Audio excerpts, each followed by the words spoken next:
तो दोस्तों आज मैं एक बार फिर से आपके लिए एक कमाल की मांगा लेके आई हूँ जो कि आपको बहुत ही ज्यादा पसंद आएगी। तो कहानी के स्टार्टिंग में दोस्तों हम एक दो बॉक्सर को देखते हैं जो कि फाइट कर रहे थे रिंग में। एक साइड पे हमारा एमसी, दूसरी तरफ है लंबे बालों वाला अंडरटेकर। तो हमारे एमसी का सांस फूल चुका है तो फिर वो डबल जैब मारने की कोशिश करता है। लगातार वो कुछ न कुछ ट्राई करता रहता है लेकिन फिर भी अच्छी तरीके से एक हिट भी नहीं अपने अपोनेंट को लगा पाता। तो फिर वो लंबे बालों वाला एक तेज शॉट मारता है। तो फिर उसके बाद 2 हिट कॉम्बो देके तो फिर इसके बाद एक फिनिशिंग हिट देके अपने एमसी को गिरा देता है। क्राउड जोर जोर से चिल्ला रहा था लेकिन हमारा एमसी की आंखें सिर्फ समान को देख रही थी। दरअसल दोस्तों समान उसकी गर्लफ्रेंड है। तो फिर हम उसकी गर्लफ्रेंड को देखते हैं जो कि उसकी जीत के लिए प्रे कर रही थी। तो फिर हमारा एमसी अपने ख्यालों में चला जाता है। तो फिर हम कहानी को थोड़ा सा पीछे लेके चलते हैं जहाँ पर हमारा एमसी पहली बार अपनी सामान को मिलता है। तो फिर हम देखते हैं वो सामान से पहली बार हाई स्कूल में मिला था जब उसने हमारे एमसी का फोन लौटाया था। तो फिर उस लड़की को देखते ही हमारे एमसी को उससे प्यार हो गया। फिर इसके बाद हम उसके पिछले स्कूल का भी सीन देखते हैं जहाँ पर एमसी के साथ बहुत गंदे तरीके से व्यवहार किया जाता था।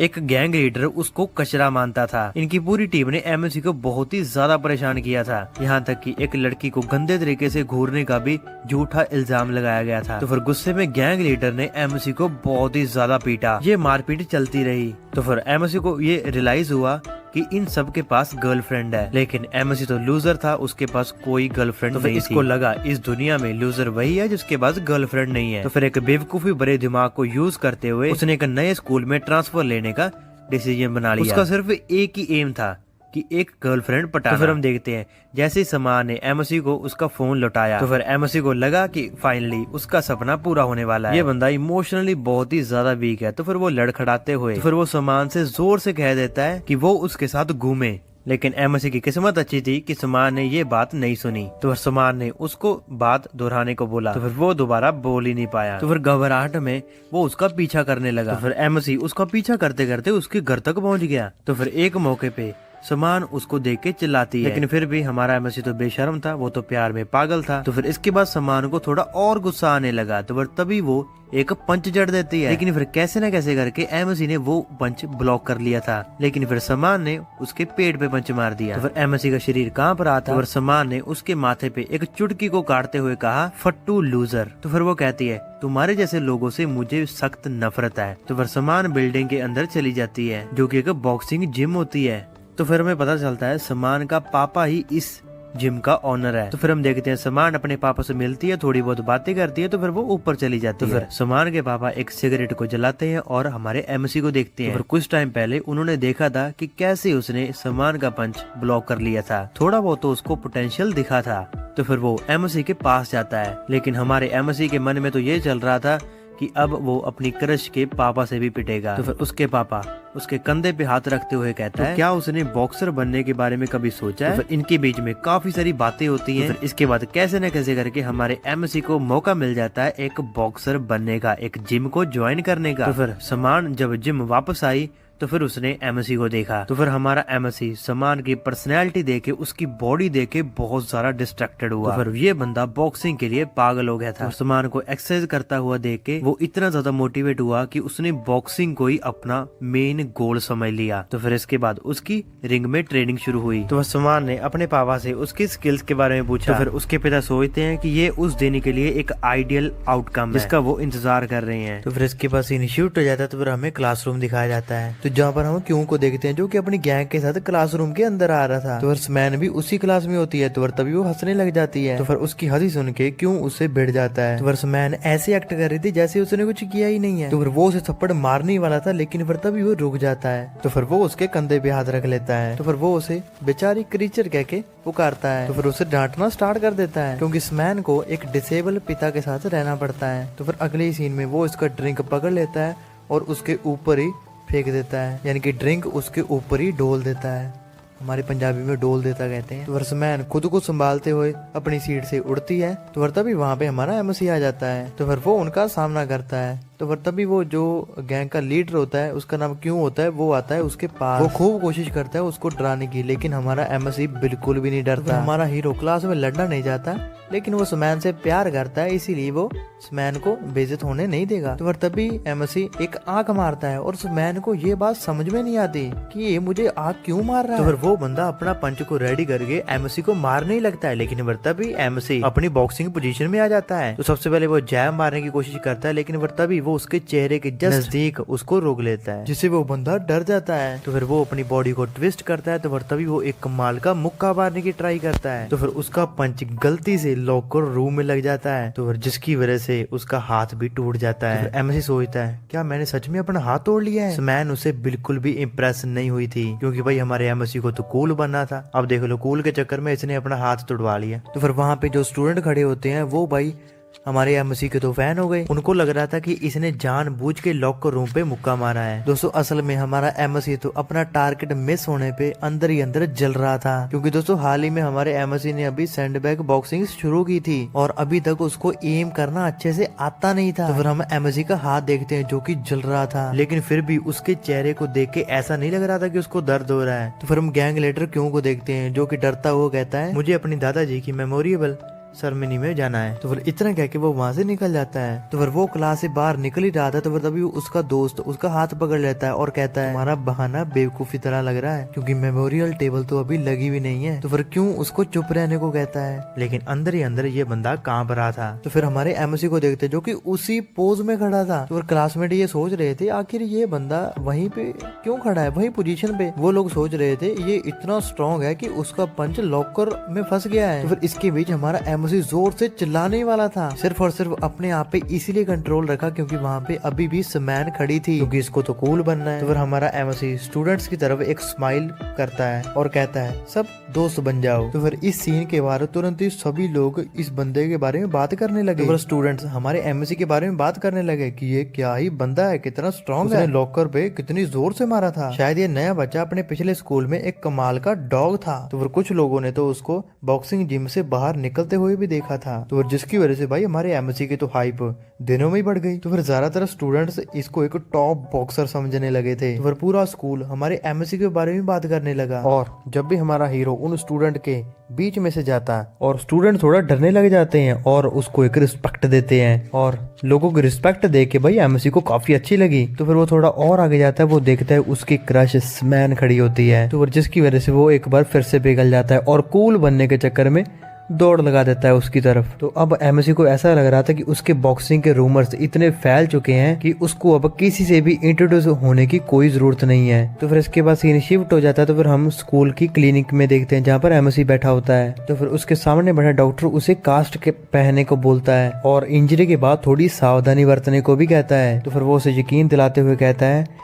कि पास्टर कास्ट से तुम्हारी स्कूल लाइफ में बिल्कुल भी असर नहीं पड़ेगा। तो फिर एमसी अपने हाथ को देखता है जो कि बिल्कुल सूजा हुआ था और उसे मजबूरी में बॉक्सिंग सेशन को टेम्परेरी डिले करना होगा। तो फिर हम देखते हैं उसके हाथ में पट्टी बांधी जाती है। तो फिर तभी वो अपने मन में सोचने लग जाता है तो आखिर मैंने लॉकर पे पंच मारा ही क्यों। तो फिर वो थोड़ा और सोचता है शायद मैं इमोशन में थोड़ा ज्यादा ही डूब गया था, तो जिसकी वजह से उसकी मसल स्टफ हो गई और बैलेंस बिगड़ गया, और साथ ही वो सोचता है कि वो एक प्रॉपर फाइट के लिए अभी रेडी नहीं है। तो फिर अगले ही सीन में हम सुमैन के पापा को देखते हैं जो कि एमसी को डांट रहा था। वो हमारे एमसी के ऊपर इसीलिए गुस्सा थे क्योंकि वो 1 महीने की छुट्टी लेना चाहता था सिर्फ एक चोट की वजह से। और वो उसे टाइम की वैल्यू समझाता है, टाइम का महत्व समझाता है कि टाइम कितना इंपॉर्टेंट है, लेकिन भैया हमारे एमसी को कुछ भी समझ में नहीं आता। तो फिर कोच गुस्से में अपने बाल को खींचने लगता है। तो फिर कोच कहता है मेरे सिर पे बहुत ज्यादा लोन्स हैं, मैं जिम का खर्चा बहुत मुश्किल से निकाल पा रहा हूँ। तो फिर ये सुन के एमसी हमारा शॉक रह गया। तो फिर हमारा कोच ऐसे एक्ट कर रहा था कि जैसे हमारा एमसी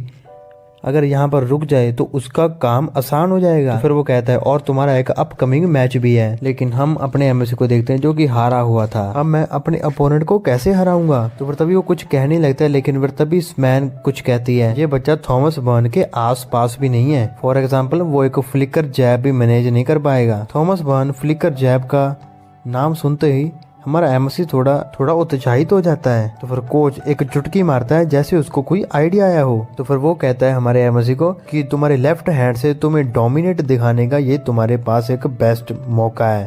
तो अब हमें थॉमस के बारे में बताया जाता है। इस बंदे ने अपनी बॉक्सिंग के करियर में काफी नाम कमाया है। इस बंदे ने वेल्टर वेट से लेकर लाइट हैवी तक 5 चैंपियनशिप क्लासेस सोलो में जीती थी। हर कोई जानता था कि उसका स्ट्रेट जैब एक 1 हिट किल मूव था, लेकिन एक उसने ऐसी टेक्निक सीखी थी जिसका नाम था अल्टीमेट फ्रिकर जैब, जो कि उसने स्कूना के हान एरा में सीखी थी। तो हमारे कोच को ऐसा लग रहा था कि हमारा एमसी दूसरा थॉमस बर्न है, और उसे ये पूरा विश्वास था कि वो एमसी के लेफ्ट जैब को एक डर पैदा करने वाली ताकत में बदल सकता है। कोच तो ऐसे एक्ट कर रहा था जैसे हमारा एमसी सिर्फ अपनी लेफ्ट जैब से तो भाई बचा देगा। तो फिर ये देखते हुए हमारा एमसी भी मोटिवेट हो जाता है। फिर वो कहता है मैं कर सकता हूँ, मैं अपना 100% दूंगा।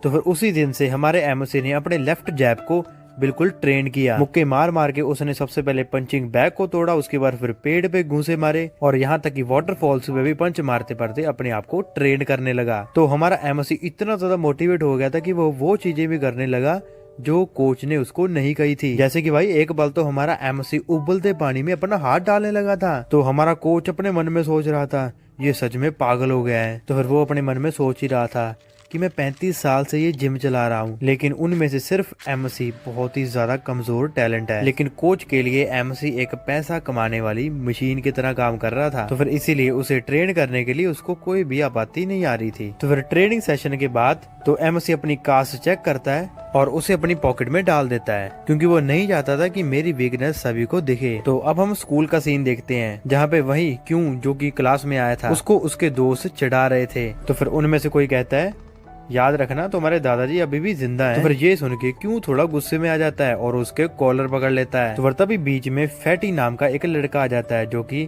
लड़ाई रोक देता है। तो फिर दूसरा लड़का क्यों को कायर कह के उकसाता रहता है। तो फिर क्यों वहाँ से जाते हुए गुस्से से अपने कैन को लात मारता है। तो फिर वो जाते हुए अपने मन में सोच रहा था कि ये उसी नए बच्चे की वजह से हुआ है, नए बच्चे की वजह से ही मेरी इमेज खराब हो चुकी है। तो फैटी को लगता है कि कल का मिस एक लकी फ्लू था। दूसरे लड़के को भी लगता है कि कल जो भी हुआ कि ये उसी नए लड़के की रियल गलती थी, क्योंकि अभी तक किसी ने भी एमसी को लड़ते हुए नहीं देखा है। तो फिर वो अभी भी दोनों बहस करने लगते हैं इस बात पे। तो फिर वो ये एक्सपेक्ट करते हैं कि क्यों को ये बात ना पता चले। फिर हम क्यों को देखते हैं जो कि सभी बातें सुन लेता है। तो फिर वो गुस्से से अपने दोस्तों की तरफ देखता है और कहता है तुम मेरा मजाक उड़ा रहे हो। तो फिर क्यों के दोस्त अपने मन में सोच रहे थे अब ये कौन सा नया स्टंट करने वाला है। तो फिर क्यों एक रेजर निकाल के वहाँ से निकल जाता है। तो फिर फैटी अपने दोस्त को कहता है ये सच में पागल हो गया है। तो फिर हम क्यों को देखते हैं जो कि एमसी की क्लास में आ जाता है। तो फिर वो क्लास का दरवाजा खोलता है, वो देखता है काफी सारे स्टूडेंट अपनी अपनी जगह पे बैठे होते हैं, लेकिन उसकी नजर सिर्फ एमसी के ऊपर टिकी हुई थी। तो फिर ये बंदा सीधा बिना कुछ देखे सीधा एमसी को मारने के लिए एमसी के पास जाता है। तो फिर स्मैन ये तुरंत समझ लेती है कि वो क्या करने वाला है। तो फिर जैसे ही वो हमारे एमसी के बिल्कुल पास आ जाता है वो बस अटैक करने ही वाला होता है, लेकिन एमसी तो बिल्कुल अपने गाने सुन रहा था, अपने गानों में मस्त था। तो तभी पीछे से फैटी आ जाता है जो कि इस कांड को होने से रोक लेता है और गलती से उसके हाथ पे टच करता है। तो फिर जिसकी वजह से वो चाकू सीधा जाके हमारे एमसी के राइट हैंड पे जाके गिरता है। तो फिर क्लास के स्टूडेंट ये देख के बहुत ही ज्यादा हैरान हो जाते हैं, लेकिन हमारे एमसी को कुछ भी फर्क नहीं पड़ रहा था। दोस्तों कास्ट ने हमारे एमसी को बचा लिया था। तो फिर वो नॉर्मली चाकू को अपने आर्म से निकालता है, बिना कोई इंजरी, बिना कोई लहू लुहान से। ये देख के वहाँ पे स्टूडेंट्स इतने ज्यादा हैरान हो जाते हैं कि इसकी बॉडी आखिर बनी कहाँ से है, कि उसने एक बूंद खून तक नहीं बहाया। तो फिर सभी स्टूडेंट उसकी फिजिक्स पे शक करने लगे। तो फिर हमारा एमसी अपनी जगह से खड़ा हो जाता है और क्यों तो बहुत ही ज्यादा डर रहा था।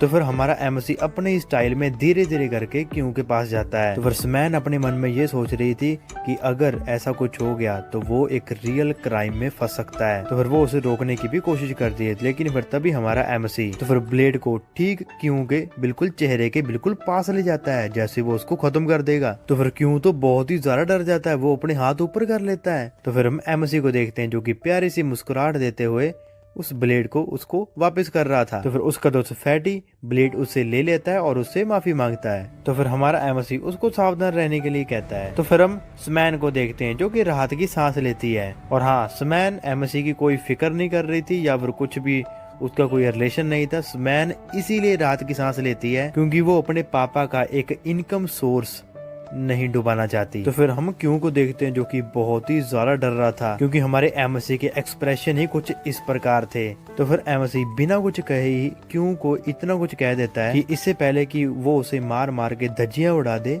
तो तुम निकल जाओ। तो फिर इसके बाद सीन शिफ्ट हो जाता है, तो फिर हम हमारे एमसी को देखते हैं जो कि किसी पोस्टर के सामने खड़ा होता है, जो कि एक बॉक्सिंग इवेंट का एक पोस्टर था। तो फिर एमसी अपने मन में सोच रहा था क्या ये वही इवेंट है जिसके बारे में कोच बता रहे थे। तो फिर हमारा एमसी अपने आप में इमेजिन करते हुए थोड़ा सा मुस्कुराते हुए अपने मन में सोच रहा था। तो फिर हमारा एमसी खुद को एज मोहम्मद अली के रूप में देख रहा था, एक चमचमाती बेल्ट को जीतते हुए। तो फिर लोग उनके नाम की पूजा कर रहे थे।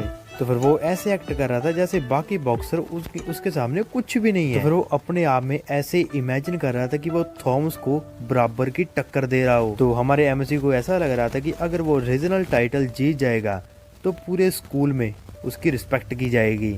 तो फिर इतने में ही हमारे एमसी के पास बिल्ली आ जाती है। तो फिर जिससे एमसी एक पल के लिए तो शॉक हो जाता है। तो फिर वो क्यूट सी बिल्ली को अपने हाथों में उठाता है।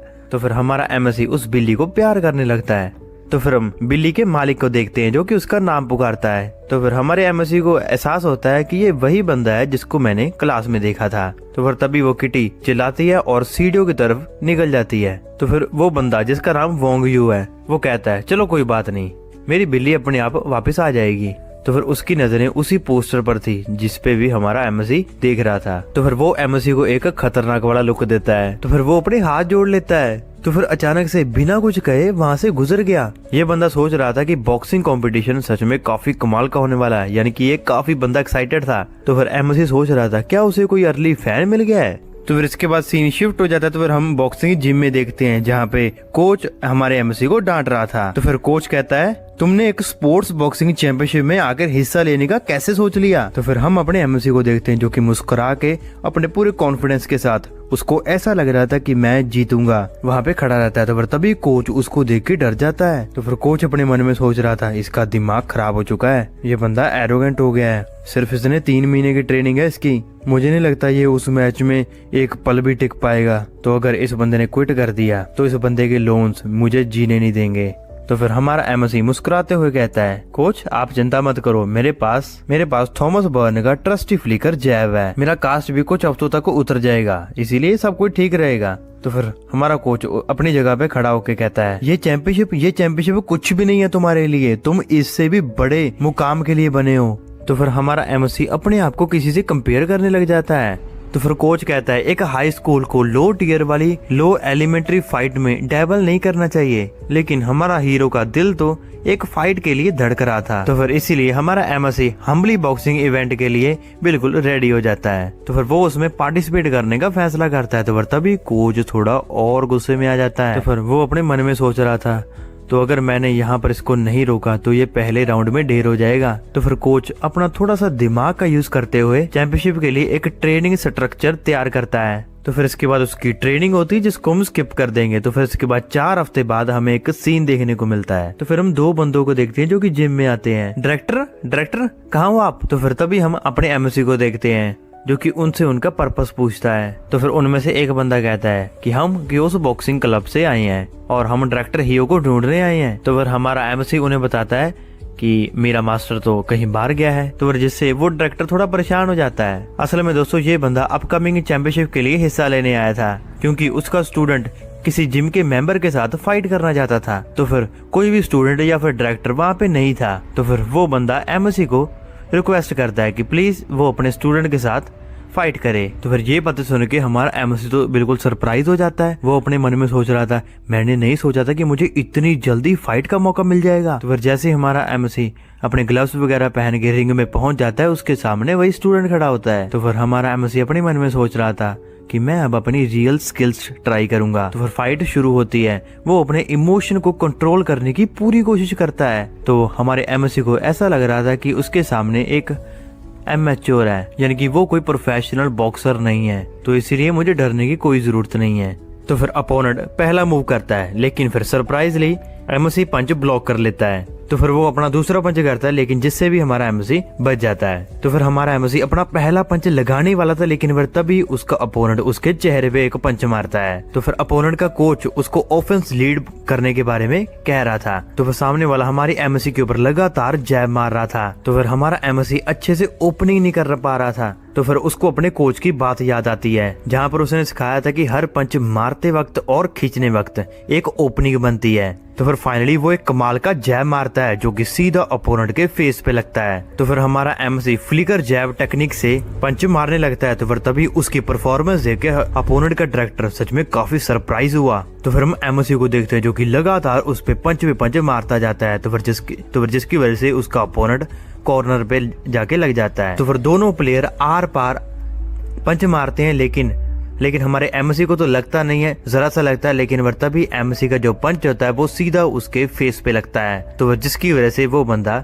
लड़खड़ा जाता है। तो फिर हमारा एमसी का कॉन्फिडेंस उस टाइम पे पीक पे था। तो हमारा एमसी अपने मन में सोचने लगा था ये फाइट मेरी है। तो फिर इसके बाद सीन शिफ्ट हो जाता है। तो फिर हम कोच को देखते हैं जो कि अपनी पेमेंट फिल करके खुश था। तो फिर सिर्फ एक स्टूडेंट की वजह से उसको जिम की याद आती है। तो फिर वो कॉफी का कप लेके जिम की ओर बढ़ने लगता है। तो फिर वो जिम में पहुंच जाता है जहाँ पर काफी सारे स्टूडेंट अपनी प्रैक्टिस कर रहे थे। तो फिर एक स्टूडेंट आता है, वो कहता है कोच अभी बाहर गए हैं, वो यूथ बॉक्सिंग में किसी मेंबर के साथ स्पर करने गए हैं। तो फिर ये सुन के डायरेक्टर शॉक में आ जाता है।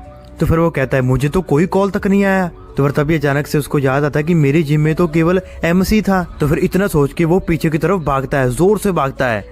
तो फिर हम देखते हैं वो दरवाजा खोलता है। तो फिर हम अपने हीरो को देखते हैं जो कि जमीन पे लेटा हुआ था, जिसके चेहरे पे इंजरीज थी। तो फिर हम स्मैन को देखते हैं जो कि उसकी हालत चेक करने आई थी रिंग में। तो फिर उसके फादर सीढ़ियां चढ़ते चढ़ते उसकी तरफ आते हैं। तो फिर वो देखता है हमारे एमसी को जिसकी की आंखों से आंसू आ रहे थे, क्योंकि हमारा एमसी ये एक्सेप्ट कर चुका था कि बॉक्सिंग उसके बस की नहीं है। हम अपने कोच को देखते हैं जो कि काफी खतरे में था। उसको ऐसा लग रहा था कि अब मेरा पैसा खतरे में है। तो फिर कोच उसकी तरफ आता हुआ उसे कहता है इसको रोको। तो फिर तभी वो अपनी बेटी स्मैन को ही पीछे फेंक देता है। तो फिर इसके बाद हम अगले ही सीन में देखते हैं हमारा एमसी कुर्सी पे बैठा होता है जहाँ पे स्मैन उसकी केयर कर रही होती है। तो फिर पीछे हम कोच को देखते हैं जो कि अपोनेंट के पुराने रिकॉर्ड्स को बता रहा था। तो फिर हमारा एमसी दर्द में थोड़ा चिल्लाता है। तो फिर तभी स्मैन कहती है, तो फिर स्मैन हैरान होती है और कहती है तुम्हारे फेस पे उसने ब्रूस कैसे कर दिया जबकि तुमने तो हेड कैप पहना हुआ था। तो फिर स्मैन को इस तरह केयर करते हुए देख के हमारा एमसी थोड़ा शर्माने लग जाता है, उसकी दिल की घंटियां बजने लग जाती हैं। तो फिर स्मैन उसके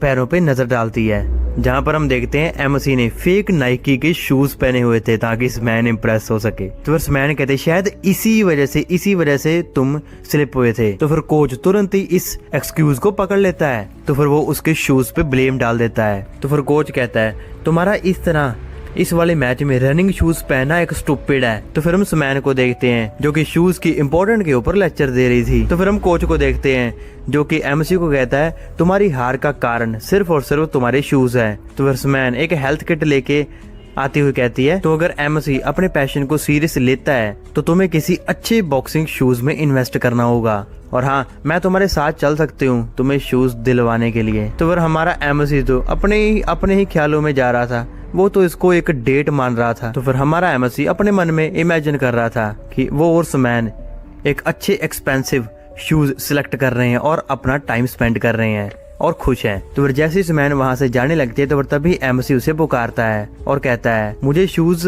कब लेने चाहिए। तो फिर तभी कोच उसका शोल्डर पकड़ लेता है। तो फिर वो एक स्माइल करता है और एक पोस्टर लेके आता है जहाँ पे काफी सारे शूज का स्टैश था। तो फिर वो कोच ऐसे एक्ट करता है जैसे उसको कोई प्रॉफिट नहीं होगा, लेकिन हमारा एमसी तो स्मैन के साथ खुद जाना चाहता था और उसके साथ टाइम स्पेंड करना चाहता था। तो फिर इसीलिए वो उसको मना कर देता है, कोच को मना कर देता है। तो फिर कोच अपनी बेटी को बुलाता है, स्मैन प्लीज एमसी के लिए शूज सिलेक्ट कर ले। तो फिर स्मैन उस पर नजर डालती है और 9900 वाला ब्लैक कलर का शूज सिलेक्ट करती है। तो फिर कोच उसको बढ़ा चढ़ा के मार्केट का प्राइस बता के उसको अपनी तरफ से ये बूट सेल कर देता है। तो फिर बाद में हमारा एमसी जब शूज के स्टोर पहुंचता है तो फिर वो देखता है वो सेम शूज का प्राइस 68,000 था। तो फिर वो इतना देख के बहुत ही ज्यादा गुस्से में आ जाता है। तो फिर अगले ही दिन हम एमसी को जिम में देखते हैं जो कि अपने नए शूज पहन के आया था और उसको आज काफी कंफर्टेबली लग रहा था। तो फिर कुछ लाइट जंप्स ट्राई करते हुए उसको काफी हल्का महसूस होता है। तो फिर हम स्मैन को देखते हैं जो कि स्पार करने में मूड में थी। तो फिर स्मैन अपने अपोनेंट के साथ रिंग में उतरती है। तो उसका अपोनेंट एक लड़का था जो कि अपने आप को लड़कियों के ऊपर हाथ ना उठाने का जेंटलमैन समझता था। तो फिर हम अपने एमसी को देखते हैं जो कि गुस्से से उस शख्स को देख रहा था क्योंकि वो स्मैन को अंडर एस्टिमेट कर रहा था। तो फिर हमारा एमसी अपनी क्रश को पहली बार फाइट करता हुआ देख के काफी एक्साइटेड था। तो फिर स्मैन पहला पंच ब्लॉक कर देती है, लेकिन दूसरे पंच से वो नहीं बच पाती। तो फिर उसका अपोनेंट लगातार स्मैन के ऊपर पंच पे पंच मारता जाता है। तो फिर जिसकी वजह से हमारा एमसी भी थोड़ा डर जाता है। तो फिर पीछे खड़ा कोच एमसी को कहता है, इसको ध्यान से देखो, तुम्हें कुछ नया सीखने को मिलेगा। तो फिर जैसे अपोनेंट अपना एक फाइनल पंच देने लगता है, लेकिन फिर तभी स्मैन तो अपनी पोजीशन को बदलती है। तो फिर उसका पंच अपोनेंट के रिब्स पे जाके लगता है। वो पंच इतना जोर से लगा कि एक पल के लिए तो उसका अपोनेंट हवा में था। तो हमारा एमसी ये देख के तो शॉक रह गया। मैच खत्म हो जाता है सिर्फ एक सिंगल हिट से। तो फिर स्मैन हेड गियर उतारती है, बाल झड़कती है और हमेशा की तरह कमाल की लगती है। तो फिर उसके पापा टू हार्ड जाने के लिए उसको स्कोल्ड करते हैं, लेकिन हम अपने एमसी को देखते हैं जो कि अपने हाथ जोड़ के अपने कोच को कह रहा था, प्लीज आप मुझे ये सिखा दो। तो फिर कोच बताता है इस टेक्निक का बेस है स्टेप मूवमेंट, जो कि अपोनेंट के अटैक को डॉज करने और काउंटर टाइमिंग को पकड़ने में मदद करता है। तो अगर ये मूव सही टाइम पे किया जाए तो अपोनेंट उठ जाता है। तो फिर हमारा एमसी अपने मन में सोच रहा था, अपनी वो गलती पहचान पा रहा था, क्योंकि उसको लगता है कि उसका अपोनेंट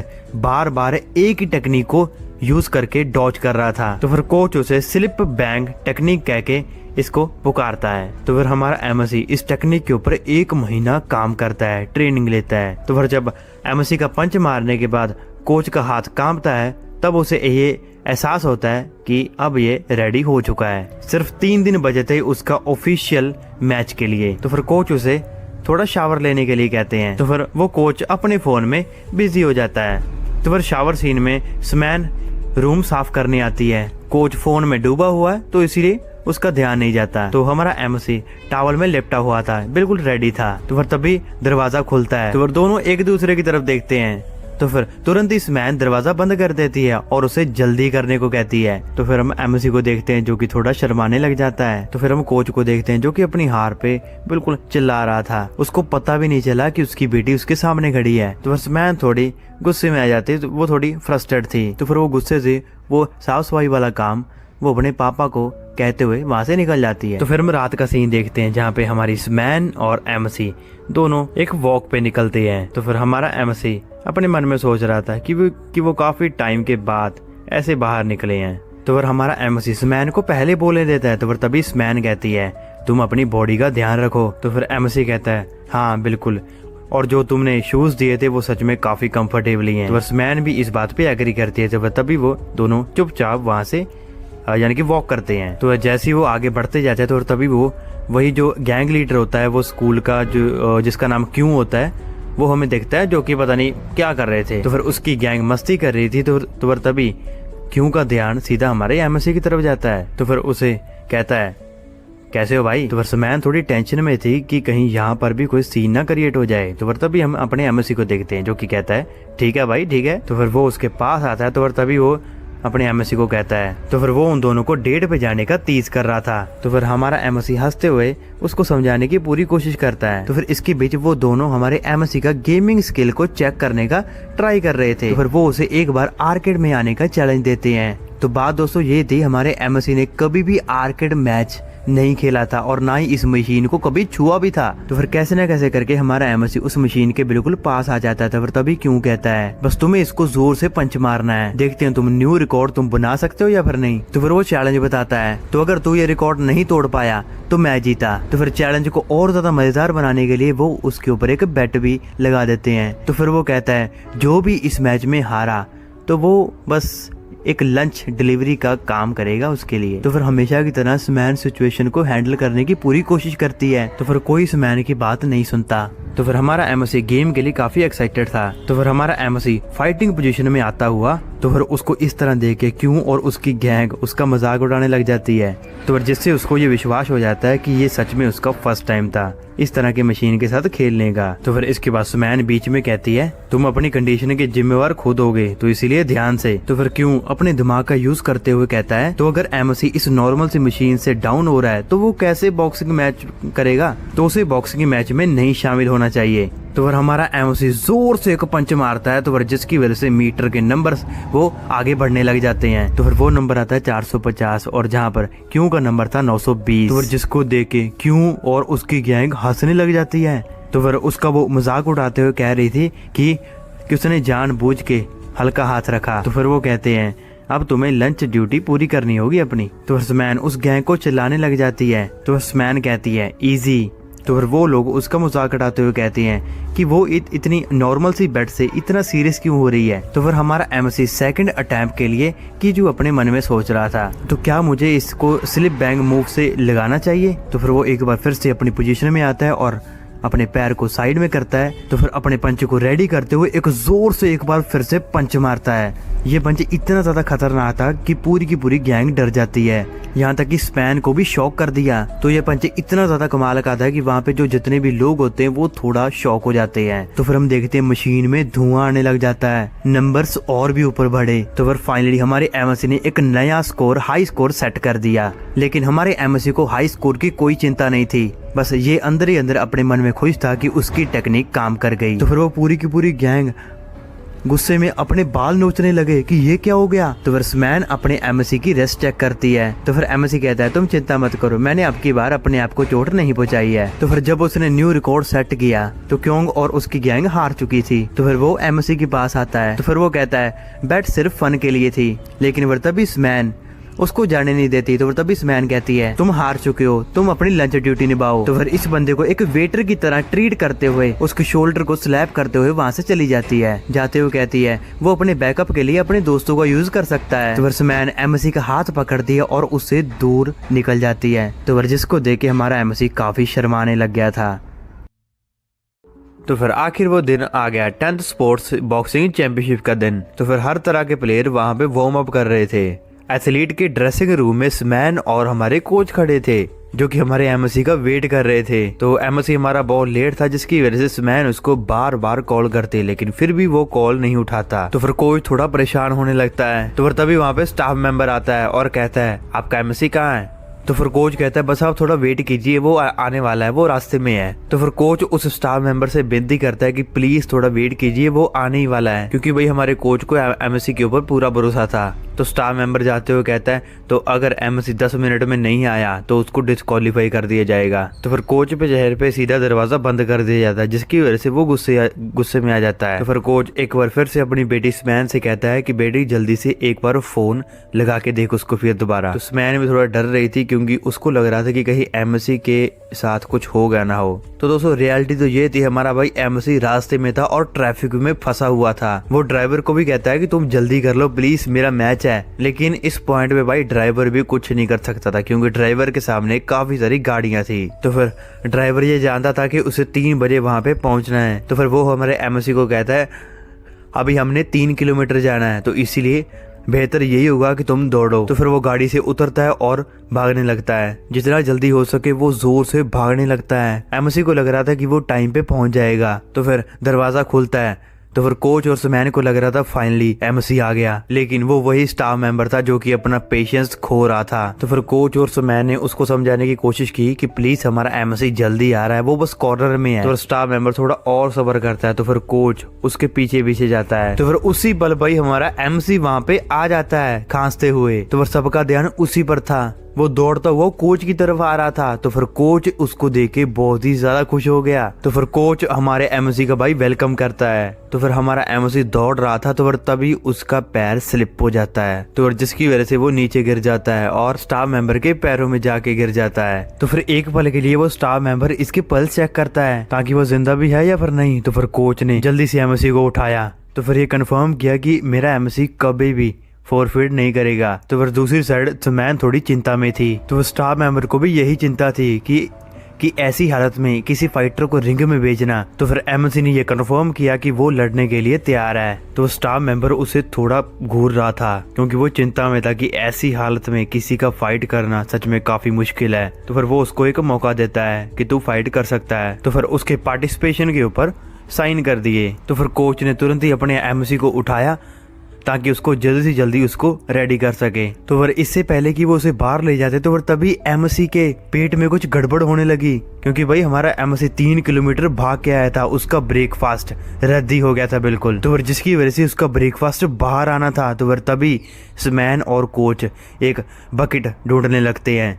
तो फिर हमारा एमसी उल्टी कर देता है। तो फिर उसको साफ करने के बाद ठीक है कुछ ही मिनट के बाद एमसी को तैयार करने के बाद उसका मैच फाइनली उसका पहला मैच शुरू होने वाला था। तो फिर कोच ने हमारे एमसी को याद दिलाया कि उसने आज के दिन के लिए कितनी कड़ी ट्रेनिंग की थी। तो फिर कोच आज एक अच्छी फाइट देखने की उम्मीद कर रहा था। तो हम एमसी को देखते हैं जो कि थका हुआ हारा हुआ इंसान लग रहा था। तो फिर इससे पहले वो कुछ समझ पाता तो फिर तभी उसको एंट्रेंस के लिए रिंग में बुलाया जाता है। तो फिर तभी कोच अपने एमसी के हाथ पकड़ते हुए कहता है आज का फाइटर एक क्लासिक इन फाइटर था, उनका बैटल प्लान एक हिडन डिस्टेंस गेम होना चाहिए। तो फिर हमारे एमसी ने उसको हाँ बोला, लेकिन वो अभी भी अपने ही आप में खोया हुआ था। तो जैसे ही हमारे एमसी ने रिंग में कदम रखा उसकी बॉडी थकी हुई थी। तो जब हमारे एमसी के लेग शेक कर रहे थे तो तभी उसके सामने वाला अपोनेंट कॉन्फिडेंस से उसके बिल्कुल सामने खड़ा था। तो स्मैन हमारे एमसी का ये पोस्टर देख के काफी ज्यादा डर रही थी। तो फिर दोनों कॉर्नर रेडी हो जाने के बाद रेफरी ने दोनों प्लेयर्स को आगे बुलाया। तो फिर रेफरी ने दोनों प्लेयर्स को बेसिक रूल समझाए। तो फिर इस वक्त हमारा कोच सोच रहा था क्या एमसी को इससे बाहर निकालना ही सही रहता, लेकिन अभी वो कुछ नहीं कर सकता था क्योंकि बेल बज चुकी थी, फाइट स्टार्ट हो चुकी थी। तो फिर रेफरी चलाया, पहला राउंड शुरू हुआ। तो फिर ऑडियंस बहुत ही ज्यादा एक्साइटेड थी इस मैच के लिए। तो फिर हम अपने एमसी की हालत देख सकते हैं जो कि थका हुआ था। तो फिर हम अपोनेंट को देखते हैं जो कि उसको देख रहा था। उसको ये लग रहा था कि उसकी ब्रीथिंग अभी भी शांत नहीं हुई है। तो फिर हम अपोनेंट को देखते हैं जो कि लगातार उसके जैब मारता गया। तो फिर वो लगातार हमारे एमसी के ऊपर पंच मारता गया। तो फिर हमारे एमसी को मजबूरी में पीछे हटना पड़ा। तो फिर हमारा कोच एमसी को चिल्लाता है कि वो कॉर्नर से पीछे हटे, तुम एक इन फाइटर से पीछे नहीं हट सकते। तो फिर हमारा एमसी अपने कोच की बात सुन पा रहा था, लेकिन फिर तभी वो अपोनेंट की हरकतें यानी कि वो क्या मूवमेंट कर रहा था वो उसको पता नहीं लग रहा था। एमसी को अपने ग्लव्स काफी भारी लगने लगे थे। एमसी का पहले 3 किलोमीटर से भागते हुए आना फिर गिरना, तो फिर इसकी वजह से हमारा एमसी बिल्कुल टूट चुका था। वो अपोनेंट के लिए एक डमी बन के रह गया था। तो फिर जैसी एक और जैब आई तो फिर तभी हमारे एमसी का हाथ नीचे गिर गया। तो फिर जिसका फायदा उठाते हुए अपोनेंट उसको एक पंच मारने की ट्राई करता है। तो अब वो एक असली पंच देने के लिए बिल्कुल रेडी था क्योंकि उसका डिफेंस ओपन हो गया था। तो फिर तभी स्मैन उसे कहती है ध्यान दो। तो फिर एमसी स्मैन की आवाज सुनते ही उसको अपने कोच की याद आती है। कोच कहता था जब अपोनेंट अटैक करे तो थोड़ा पीछे हटो और एक काउंटर बैग मारो। तो फिर ये मूव एमसी को प्रॉपर याद था। तो फिर उसका पैर स्मूथली पीछे गया। तो फिर जैसी अपोनेंट का पंच कुछ इंच दूर रुकता है तो फिर तभी एमसी अपना पंच लगाने की कोशिश करता है। तो फिर हमारे एमसी ने स्लिप बैंग यूज किया। तो फिर कोच का मुंह खुला रह गया। तो फिर क्राउड भी अपने बैट के ऊपर ध्यान देना ही छोड़ गए। तो फिर स्मैन भी काफी ज्यादा शॉक हो गई। तो फिर कोच अपने सिर पे हाथ रखता है। तो फिर हम एमसी को देखते हैं जिसका पंच कुछ इंच दूर अपोनेंट को नहीं लगा। तो फिर उसका अपोनेंट जल्दी से रिकवर हुआ और एक जोर से अपर कट दे दिया। तो फिर एक जोर से उसको एक अपर कट पंच मारता है तो जिसकी वजह से वो एमसी को उड़ा देता है। तो फिर क्राउड पागल हो गया था, लेकिन हमारा एमसी उसके अपर कट से गिरा नहीं, वो तुरंत ही उठ पड़ा। तो फिर हम कोच को देखते हैं जो कि काफी परेशान लग रहा था। तो फिर तभी हम अपने एमसी को देखते हैं जो कि रस्सियों के सहारे खड़ा था, लेकिन फिर भी उसने हार नहीं मानी। तो फिर इसके बीच हम वोंग यू को देखते हैं जो कि क्राउड के बीचों बीच एंट्री करता है, वही वियर्ड गाय जो कि हमारे एमसी को चिढ़ाता था। तो फिर अभी कुछ टाइम पहले हमारे एमसी का क्राउड मजाक उठा रहे थे, लेकिन फिर तभी उसको अब वो चीयर करने लगे थे। तो फिर वोंग यू कहता है क्या ये वही बंदा है। तो फिर फाइट अब मजेदार हो गई थी क्योंकि एमसी उसके पंच को रोक रहा था। तो फिर तभी कोच चिल्ला रहा था कॉर्नर से साइड हटो। तो फिर हम अपने एमसी को देखते हैं जो कि अपने ही पसीने से फिसल जाता है और अपोनेंट के गले लग जाता है। तो फिर तभी रेफरी उसको अलग करता है। तो फिर एमसी ने एक जोर से सांस ली और फिर रेफरी ने एक बार फिर से मैच को स्टार्ट किया। तो फिर अपोनेंट के 2 पंचेस ने एमसी को अंडरटेकर याद दिला दिया। तो फिर एक और अपरकट सीधा उसके चिन में जाके लगता है। तो फिर स्मैन ने अपने पापा से कहा पापा जल्दी से टॉवल फेंको, वो खत्म हो चुका है। लेकिन कोच के पास अभी भी उम्मीद थी।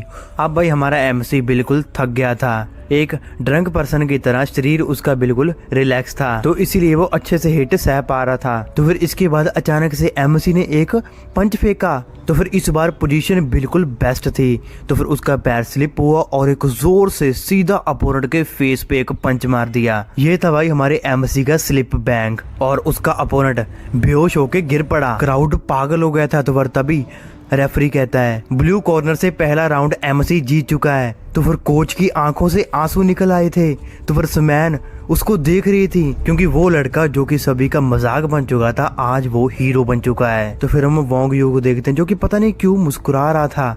तो फिर दोनों प्लेयर्स को रिंग में आने की इजाजत दी गई। तो फिर रेफरी ने राउंड 1 के लिए बेल बजाई। तो फिर ये दोनों भिड़े नहीं, लेकिन एक दूसरे को घूरते रहे। वोंग यू थोड़ा नाखुश था, क्योंकि जिस बंदे के साथ वो फन करना चाहता था कुछ मिनट पहले ही उसने अपना बाउट खत्म किया था। तो फिर हम कोच को देखते हैं जो कि अपनी बात समैन को बता रहा होता है। वो कहता है मुझे लगता है कि अगला मैच एमसी को फोरफिट करवाना चाहिए। तो फिर समैन थोड़ा कंफ्यूज थी, क्योंकि उसके डैडी थे जो कि एमसी को रिंग में भेजने के लिए पुश कर रहे थे। तो फिर कोच कहता है मैंने आज जो यहाँ पर अचीव किया है वो मेरे लिए पहले से ही काफी बड़ी चीज है, लेकिन अभी एमसी की हालत रिंग में जाने की नहीं है। तो अगर वो यहाँ ना जाए, यहाँ पर बिना रह के अपने आप को बिना चोट पहुंचाए यहीं रहे, तो फिर वो ग्लोरी हासिल कर सकता है। उसे वो बॉक्सिंग एसोसिएट के द्वारा जो साइन किया हुआ कॉन्ट्रैक्ट है वो उसे मिल सकता है। एक फोरफिट उसे बहुत कुछ दिला सकता है। तो फिर समैन थोड़ा काफी गुस्सा थी, क्योंकि उसके पापा सिर्फ एक पीस ऑफ पेपर और कुछ रिवार्ड्स का एम कर रहे थे। तो भाई रियलिटी तो ये थी कि भाई हमारा कोच को पिछले 1 साल में एक भी सर्टिफिकेट नहीं मिला है। ट्रॉफी और बेल्ट का तो नाम ही मत लो। तो फिर साथ ही कोच अपने मन में सोच रहा था कि पिछले मैच में उनके लक का कितना बड़ा रोल था।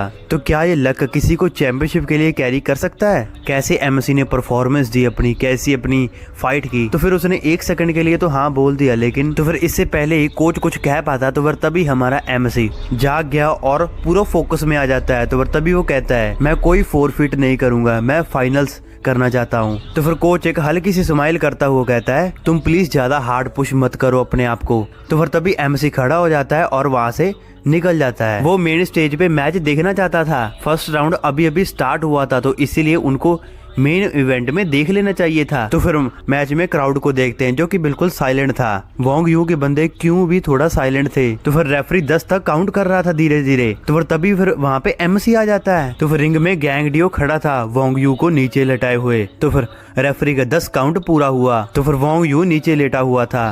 तो फिर डियोकू अपने ग्लव्स उतारता है। तो फिर तभी उसका कोच उसके पास आ जाता है। तो फिर कोच कहता है तुम थोड़ा रिलैक्स करो। तो फिर उसने जवाब दिया उसे और अच्छे पंच मारने थे, क्योंकि वो बंदा मुझे पसंद नहीं है। तो फिर अब उसके पास रिकवर करने का थोड़ा टाइम था। तो फिर वो जाते हुए पानी पीते हुए हमारे एमसी को देखता है। तो फिर कोच ने ड्यू को अगले अपोनेंट के बारे में समझाने की कोशिश की, लेकिन उसने उसको इग्नोर कर दिया। तो फिर वो एमसी के बिल्कुल पास आ जाता है। तो फिर ड्योको ने फाइनली उसको चैलेंज कर दिया। वो स्पैरिंग मैच के बाद एक प्रॉपर फाइट के लिए काफी एक्साइटेड था। तो फिर वो जाते हुए कंधे पे उसके हाथ रखते हुए स्मैन को भी देखता है, जो कि वो स्मैन को इग्नोर कर देता है। तो फिर तभी वो वहां से निकल जाता है। तो फिर हमारा एमसी थोड़ा कांप रहा था। तो फिर तभी स्मैन भी ये बात नोटिस कर रही थी। तो फिर स्मैन उसको बैक पुश करती है। तो फिर तभी वो कहती है तुम्हें इतना हार्ड पुश करने की कोई जरूरत नहीं है, आगे जो भी होगा तुमने पहले से ही प्रूफ कर दिया है। तो फिर तभी एमसी थोड़ा मोटिवेट हो जाता है। फाइनली वो कॉन्फिडेंस से अपनी ग्रिप टाइट कर देता है। वो ये फाइट सिर्फ चैंपियनशिप के लिए नहीं बल्कि अपने लिए जीतना चाहता था। तो फिर वो अपना हेड गियर पहन लेता है और रिंग के बीचों बीच अपने अपोनेंट के सामने खड़ा हो जाता है। तो फिर उसको चेयर करने के लिए साइड में स्पैन भी थी। तो फिर हम एमसी को देखते हैं जो कि हारने के बजाय आगे बढ़ना चाहता था और बिल्कुल एग्रेशन के साथ फाइट लेता है।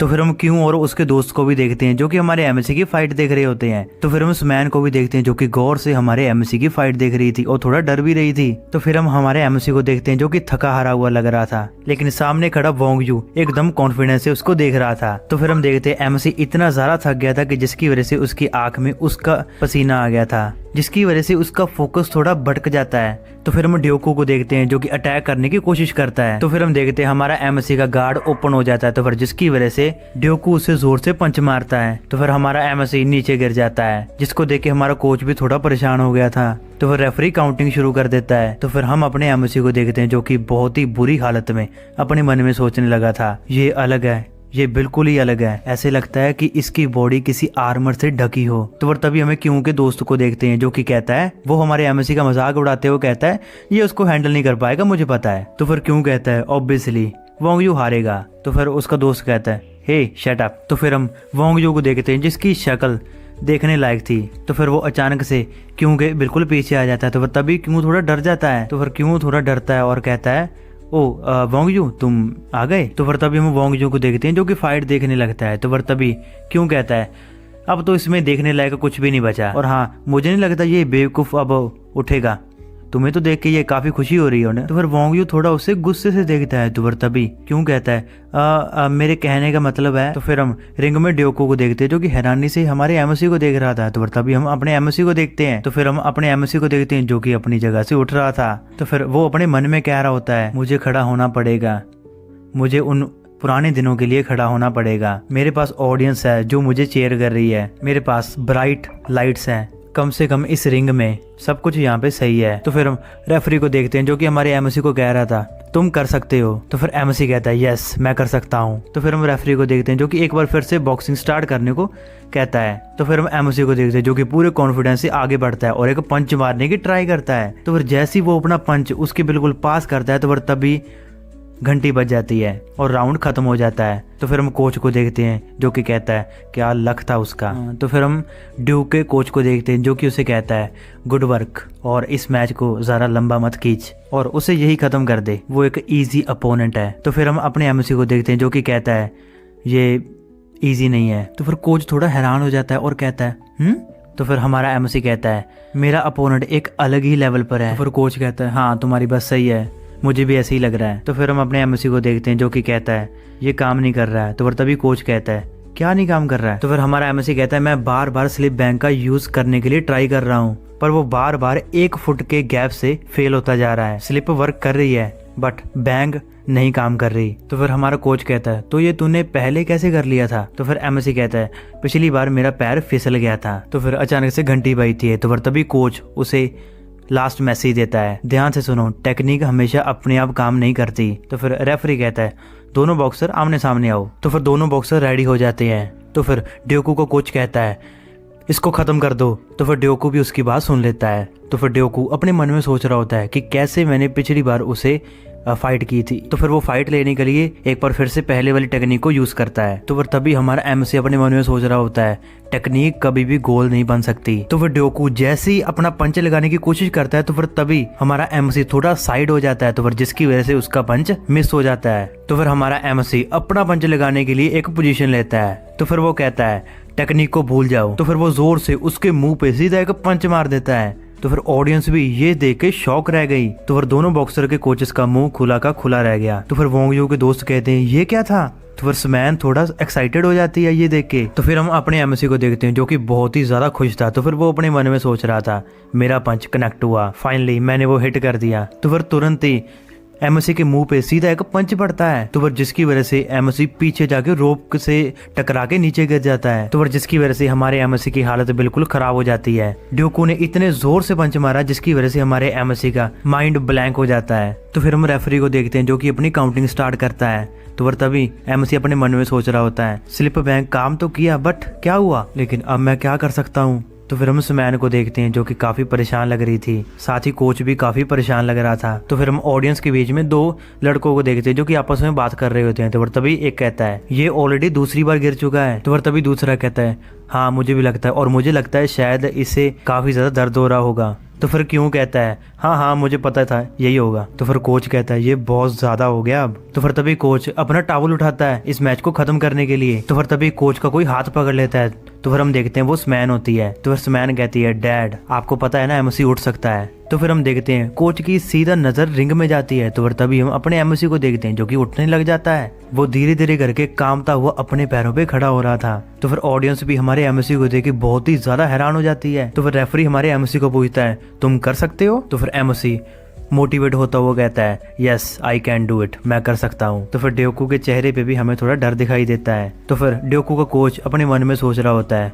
ये क्या कर रहा है, ये इसको खत्म क्यों नहीं कर रहा। तो फिर तभी ड्योको पंच मारने के लिए तैयार हो जाता है। दूसरी तरफ हमारा एमएससी भी तैयार हो जाता है। तो फिर जैसे ही हमारा एमएससी पंच मारता है तो फिर ड्योको डॉज कर लेता है तो फिर ड्योकू एक जोर से अपर कट देता है, तो फिर जिसकी वजह से हमारा एमओसी तो खांसने लग जाता है, उसकी हालत बिल्कुल खराब हो जाती है, वो अपने घुटनों के बल गिर जाता है। तो फिर उसकी आंखों से आंसू भी आने लग गए थे। वो अपने मन में सोच रहा था सच में मुझे बहुत ज्यादा दर्द हो रहा है। तो फिर वो अपने आप को कहता है तुम इतनी दूर क्यों आए। तो फिर इसके बाद सीन शिफ्ट हो जाता है, तो फिर हम अपने एमओसी को देखते हैं। तो फिर वो सुमैन को बुलाता है, तो फिर सुमैन हमारे एमओसी को पानी की बोतल देते हुए कहती है तुम्हें पेन पसंद नहीं है तो फिर तुम ये खेल क्यों खेल रहे हो। तो फिर एमओसी कहता है मुझे फील हुआ कि मैं पहली बार स्टैंड ले रहा हूँ अपनी लाइफ का। तो फिर हमें सीन दिखाया जाता है जहाँ पे कि हमारे एमओसी को बुली किया जाता है। तो फिर तभी हमारा एमओसी कहता है मैं पहले के जैसा नहीं बनना चाहता, कम से कम इस रिंग में नहीं। तो फिर तभी हम करंट सीन में आते हैं। तो फिर तभी हम अपने एमओसी को देखते हैं जो कि कहता है हर कोई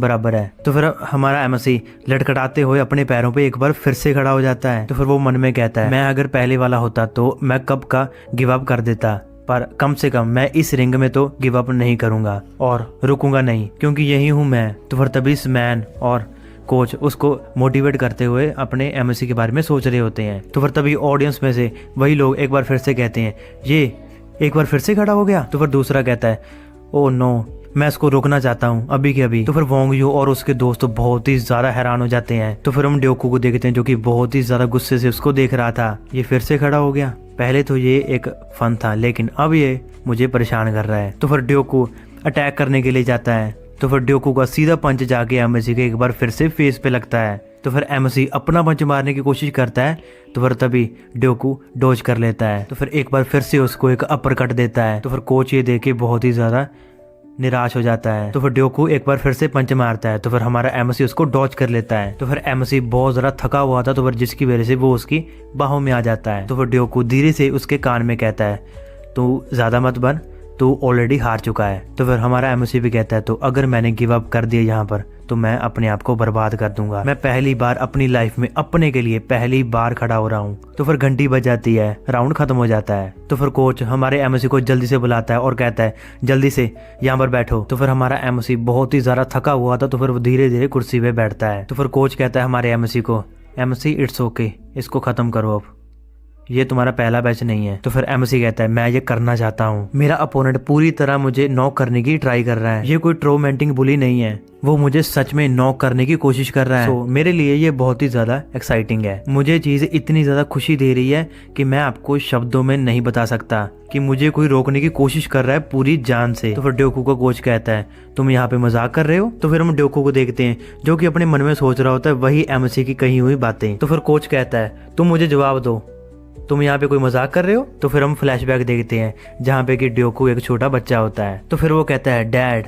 तो फिर इसके बाद उसका डैड उसको जोर से एक थप्पड़ मारता है। तो फिर जिसके बाद हमें पता चलता है ड्योकू का कोच ही उसका बाप होता है। तो फिर थप्पड़ लगने की वजह से वो नीचे गिर जाता है और बहुत ही ज्यादा डर जाता है, फिर वो रोने लगता है। तो फिर उसका डैड उसके दोनों हाथों को पकड़ता है और अपनी तरफ खींचता है। तो फिर तभी ड्योकू कहता है डैड मुझे दर्द हो रहा है। तो फिर उसका डैड कहता है तुम्हें दर्द हो रहा है, ये वो दर्द नहीं है जो तुम्हें लोग देने वाले हैं, ये दर्द कुछ भी नहीं है। तो फिर ड्योकू रोते हुए कहता है मैं ये करूंगा, मैं ये करूंगा, मैं बिना रेस्ट किए ये करूंगा, मैं इसकी प्रैक्टिस लगातार करूंगा। तो फिर उसका डैड उसे गले लगाते हुए कहता है ये सब कुछ तुम्हारे लिए है और तुम मेरी तरह एक लूजर मत बनना। तो फिर ड्योकू अपने मन में सोच रहा होता है ये आखिरी दिन था जब मेरे डैड ने मुझे हक किया था। तो फिर हम देखते हैं ड्योकू की पहली फाइट। तो फिर तभी ड्योकू अपने मन में सोच रहा होता है मुझे अपने फादर की प्रवृत्ति चाहिए, बट जैसे मैंने सोचा था ये उतना भी आसान नहीं है। तो फिर हम ड्योकू की पहली फाइट देखते हैं जिसमें कि उसकी परफॉर्मेंस काफी घटिया थी। तो फिर वो अपनी पहली ही फाइट में बहुत बुरी तरीके से हार जाता है। तो वो ड्योकू अपने मन में सोच रहा होता है मेरे फादर की उम्मीदें मेरे से काफ़ी ज़्यादा थी, बट मैं उस टाइम बहुत ज़्यादा छोटा था उनकी उम्मीदों पे खरा उतरने के लिए। तो फिर ड्योकू का अपोनेंट उसको कहता है वाओ ड्योकू तुम काफ़ी स्ट्रांग हो, एक सेकंड के लिए तो तुमने मुझे नर्वस कर दिया था। तो फिर तभी कोई जोर से चिल्लाता है गेट अप। तो फिर तभी सभी का ध्यान उसकी तरफ चला जाता है। तो फिर ड्योकू अपने मन में कह रहा था डैड। तो फिर उसका डैड कहता है मर्द रोते हैं, अभी ये तुम्हारे आंसू असली नहीं है, असली आंसू तब बहते हैं जब हम हार के बिल्कुल करीब होते हैं, तुम्हें ये दर्द पता है। तो फिर तभी ड्योकू थोड़ा मोटिवेट होकर अपने पैरों पे खड़ा हो जाता है। तो फिर उसका अपोनेंट भी थोड़ा हैरान हो जाता है, वो कहता है ड्योकू। तो फिर उसका डैड कहता है कंटिन्यू। तो फिर तभी अपोनेंट कहता है हमें इससे आगे जाने की कोई जरूरत नहीं है। तो फिर हम ड्योकू को देखते हैं जो कि एक बार फिर से फाइट करने के लिए रेडी हो जाता है। तो फिर हम उसके अपोनेंट को देखते हैं जो कि लड़ना तो नहीं चाहता लेकिन फिर भी वो कोच की आंखों में देखता है। तो फिर तभी वो लड़ने के लिए बिल्कुल रेडी हो जाता है। तो फिर वो अपने मन में कहता है ड्योकू आई एम सॉरी।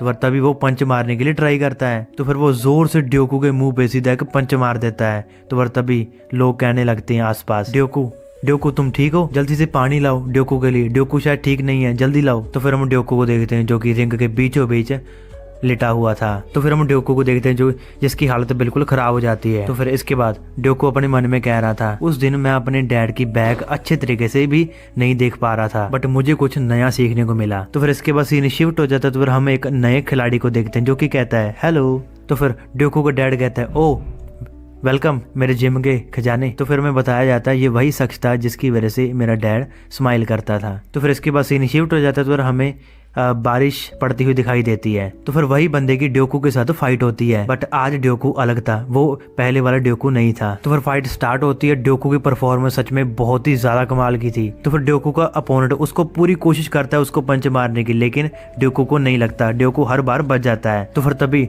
ड्योकू मौका संभालते हुए उसको जोर से एक अपर कट देता है। तो फिर जिसकी वजह से उसका अपोनेंट नीचे गिर जाता है। तो फिर हम देखते हैं ड्योकू इस फाइट में जीत जाता है। तो फिर हम देखते हैं ड्योकू का पिता बिल्कुल भी खुश नहीं था। तो फिर तभी ड्योकू का डैड कहता है तुम डिस्ट्रैक्ट हो गए थे जब स्पेयरिंग खत्म भी नहीं हुई थी। तो फिर ड्योकू ये सुन के थोड़ा हैरान हो जाता है। तो फिर ड्योकू अपने मन में कह रहा होता है डैड मुझे देख के कभी भी स्माइल नहीं करते। तो फिर तभी उसका डैड उसके साथ वाला एक प्लेयर को कहता है मुझे नहीं लगता ये बच्चा तुम्हारी जगह ले पाएगा, मुझे नहीं लगता इसमें कोई भी टैलेंट है। तो फिर ड्योकू ये सुन के बहुत ही ज्यादा सैड हो जाता है। तो फिर ड्योकू का अपोनेंट कहता है ड्योकू तुम काफी स्ट्रांग हो लेकिन मैंने अभी तक गिव अप नहीं किया है। तो फिर ड्योकू बहुत ही ज्यादा गुस्से से उसकी तरफ आता है। तो फिर हम करंट सीन में आते हैं जहाँ पे कि हमारा ड्योकू एक बार फिर से अपने गुस्से से एमएससी की तरफ आता है। तो फिर इसके बाद रेफरी कहता है डाउन। तो फिर सभी लोग वहाँ पे हैरान हो जाते हैं। तो फिर हमें सीन दिखाया जाता है जहाँ पे रेफरी काउंटिंग स्टार्ट कर देता है 3, 4, 5। तो फिर स्मैन कहती है डैड आपने वो देखा। तो फिर उसका डैड भी ध्यान से देख रहा होता है। तो फिर कोच कहता है हाँ मैंने देखा, ये तो होना ही था। तो फिर हम देखते हैं ड्योकू पंच मारने की ट्राई करता है। तो फिर तभी उससे हमारा एमसी बच जाता है। तो फिर तभी एमसी पंच मारने के लिए पोजीशन में आ जाता है। तो फिर तभी ड्योकू भी ये देख के थोड़ा हैरान हो जाता है। तो फिर तभी एमसी अपना मूव लगाते हुए स्लिप बैंक का यूज करता है। तो फिर वो इसका यूज करते हुए प्रॉपर तरीके से उसके मुंह पे सीधा एक पंच मार देता है। तो फिर जिसकी वजह से ड्योकू पहली बार मैच में दूर जाके गिरता है। तो फिर तभी स्मैन अपने डैड को कहती है क्या इसने स्लिप बैंक की प्रैक्टिस की थी। तो फिर कोच कहता है वो तनाव में डूबा हुआ है, वही उसकी ताकत है, लेकिन वो इतने थके हारे हुए स्टेज में रिफ्लेक्ट कैसे कर पा रहा है। तो फिर रेफरी की एक बार फिर से हमें काउंटिंग दिखाई देती है जहां पर वो कहता है 6, 7, 8। तो फिर हम ड्योकू को देखते हैं जो कि अपने पैरों पे खड़ा हो जाता है। तो फिर तभी वो कहता है ये बहुत ही शानदार था। तो फिर हमारा एमएससी भी उसको देख के थोड़ा हैरान हो जाता है। तो फिर हमारा कोच कहता है ये पॉसिबल नहीं हो सकता। तो फिर रेफरी ड्योकू को पूछता है तुम कर सकते हो। तो फिर हम देखते हैं ड्योकू अपने डैड की तरफ देखता है। तो फिर उसका डैड कहता है ये कैसा अपमान है। तो फिर ड्योकू थोड़ा गुस्से में आ जाता है। तो फिर वो जोर जोर से हंसने लग जाता है। रेफरी ये देख के हैरान हो जाता है। तो फिर हमारा एमएससी भी उसे हंसता हुआ देख के थोड़ा शौक रह गया। तो फिर स्मैन कहती है ये ऐसे एक्टिंग क्यों कर रहा है। तो फिर ऑडियंस कहती है ये कर क्या रहा है बंदा। तो फिर क्यों कहता है ये पागल हो गया है। तो फिर एमएससी को देखते हैं जो कि बहुत ही थका हुआ था। तो फिर तभी ड्योकू कहता है हे तुम्हें इस हद तक जाने के लिए किसने प्रेस किया। तो फिर एमएससी उसे हैरान होकर देखता है, वो कुछ भी नहीं कहता। तो फिर एमएससी हंसते हुए कहता है मैंने खुद को ही रिकॉग्नाइज किया और खुद को ही प्रेस किया। तो फिर एमएससी की ये बातें सुन के ड्योकू अपना मुंह फेर लेता है। तो फिर वो कहता है इसमें अब कोई मजा नहीं है। तो फिर रेफरी कहता है हे तुम कहाँ जा रहे हो। तो फिर हम ड्योकू को देखते जो कि अपने ग्लव्स उतारने लग जाता है। तो फिर सभी ये देख के बहुत ज्यादा हैरान हो जाते हैं। तो फिर ड्योकू अपने ग्लव्स उतार के वही रिंग में फेंक देता है। तो हमारा एमएससी और रेफरी वहाँ पे खड़े खड़े उसे देखते रहते हैं। तो फिर तभी ऑडियंस कह रही थी क्या उसने अपने ग्लव्स उतार दिए, क्यों। तो फिर तभी ड्योकू रिंग छोड़ के बाहर निकल जाता है। तो फिर तभी ऑडियंस में से बीच में कोई कहता है क्या ये रेड कॉर्नर गेम छोड़ के चला जा रहा है, तो क्या ये अलाउड है। तो फिर उसका डैड उसको बहुत ही ज़्यादा हैरानी से देख रहा था। तो फिर तभी उसका डैड ड्योकू को कहता है तुम यहाँ पे अभी क्या कर रहे हो। तो फिर ड्योकू वहाँ से जाते हुए कहता है मैं भी एक बार बदला ले रहा हूँ। तो फिर उसका डैड गुस्से में कहता है क्या। तो फिर वो बहुत ही गुस्से में कहता है वापस यहाँ पर आओ। तो फिर हम देखते हैं ड्योकू वहाँ से निकल जाता है, अपने बाप को इग्नोर कर देता है। तो तो फिर हमें बताया जाता है कि ड्योकू ऐसा पहली बार कर रहा है कि वो अपनी फादर की रिंग को पहली बार छोड़ के चला गया था। तो फिर रेफरी बहुत ज़्यादा हैरान हो जाता है। तो फिर वो एमएससी का हाथ उठाते हुए उसको विनर डिक्लेयर कर देता है। तो फिर हम कोच को देखते हैं जो कि बहुत ही ज़्यादा खुश था। तो फिर हम सुमैन को देखते हैं जो कि रिंग के अंदर आ जाती है एमएससी के लिए। तो फिर हम एमएससी को देखते हैं जो कि बहुत ही ज़्यादा थक गया था। तो फिर इसीलिए वो रिंग के बीचों बीच गिर जाता है। तो फिर एमएससी अपने मन में सोच रहा था ये जीत मेरे लिए सेटिस्फाई नहीं है। तो फिर सुमैन कहती है एमएससी तो क्या तुम ठीक हो? तो फिर हम एमएससी को देखते हैं जो कि अंदर से बिल्कुल जल रहा था। तो फिर सुमैन अपने डैड से पूछती है डैड क्या ये बच्चा ठीक है? तो फिर डैड कहता है उसका किसी को क्या पता सपने में क्या कर रहा है ये। तो फिर थोड़े टाइम के बाद हमें एक सीन दिखाया जाता है जहाँ पे कि एक फोटोग्राफर उनकी फ़ोटो खींच रहा था। तो फिर फोटोग्राफर हमारे कोच को कहता है प्लीज़ यहाँ देखिए। तो फिर कोच तो बहुत ही ज़्यादा खुश था। तो फिर फोटोग्राफर सुमैन को कहता है प्लीज़ थोड़ा नज़दीक होइए। तो फिर सुमैन उसके बिल्कुल पास आ जाती है। तो फिर तभी हमारा एमएससी थोड़ा शर्माने लग जाता है। तो फिर फोटोग्राफर कहता है ओके मैं पिक्चर ले रहा हूँ। तो फिर वो कहता है स्माइल। तो फिर इसके बाद सीन शिफ्ट हो जाता है। तो फिर हमें कोई डस्टबिन तोड़ता हुआ दिखाई देता है। तो फिर हम देखते हैं वो क्यों होता है। तो फिर वहाँ पे वोंग यू भी खड़ा होता है जो कि कहता है इसको मैं एक्सेप्ट नहीं कर सकता। तो फिर वोंग यू गुस्से से क्यों को बुलाता है। तो फिर क्यों और उसका दोस्त ये देख के थोड़ा हैरान हो जाते हैं। तो फिर तभी वोंग यू अपने गुस्से से कहता है वो अब दोबारा ट्रांसफ़र कब होगा। तो फिर इसके बाद सीन शिफ्ट हो जाता है। तो फिर हम अपने कोच को देखते हैं जो कि अपने सर्टिफिकेट को साफ कर रहा था। तो फिर वो उस सर्टिफिकेट को लेके बहुत ही ज़्यादा खुश था। तो फिर तभी वो कहता है ये एक महान प्राप्ति है। तो फिर उसके साथ वाला एक बंदा कहता है प्लीज़ थोड़ा ध्यान से। तो फिर कोच कहता है मेरी जिम को ये पहली बार सर्टिफिकेट मिला है, कितने सालों से मैं इस सर्टिफिकेट का वेट कर रहा था। तो फिर हमें पता चलता है वहाँ पे ड्योकू का डैड भी बैठा होता है जो कि कहता है तुम इसके बारे में काफ़ी खुश हो लेकिन मुझे बिल्कुल भी नहीं अच्छा लग रहा यहाँ पर बैठे। तो फिर कोच कहता है मैंने तुमसे कहा था कि तुम अपने बच्चे को काबू में रखो और ये दिन कभी ना कभी तो आएगा। तो फिर कोच ड्रिंक निकालते हुए कहता है तो चलो इसको पियो और शांत रहो। तो फिर ड्योकू का डैड कहता है तुम्हारे जैसा आदमी ड्रिंक शेयर कर रहा है तो अब तुम्हारा दिल काफी बड़ा हो चुका है। तो फिर इतना कहते हुए वो ड्रिंक को पी लेता है। तो फिर कोच कहता है क्या ये विनर का सबर नहीं है? तो फिर उसका डैड कहता है मैं तुम्हें बताना चाहता हूँ बड़े दिल वाले भाई। तो फिर कोच कहता है हाँ तुम मुझसे पूछो मेरे कोचिंग मेथड के बारे में। तो फिर उसका डैड कहता है चलो भूल जाओ, मुझे ये बताओ कि मैं उस बेवकूफ़ ड्योकू का क्या करूं। तो फिर कोच कहता है तुम ये कहना क्या चाहते हो? तुम उसका ट्रस्ट जीतो, उसको करने दो जो वो करना चाहता है, उसको पेरेंट्स की तरह एक ट्रीट करो अच्छे तरीके से।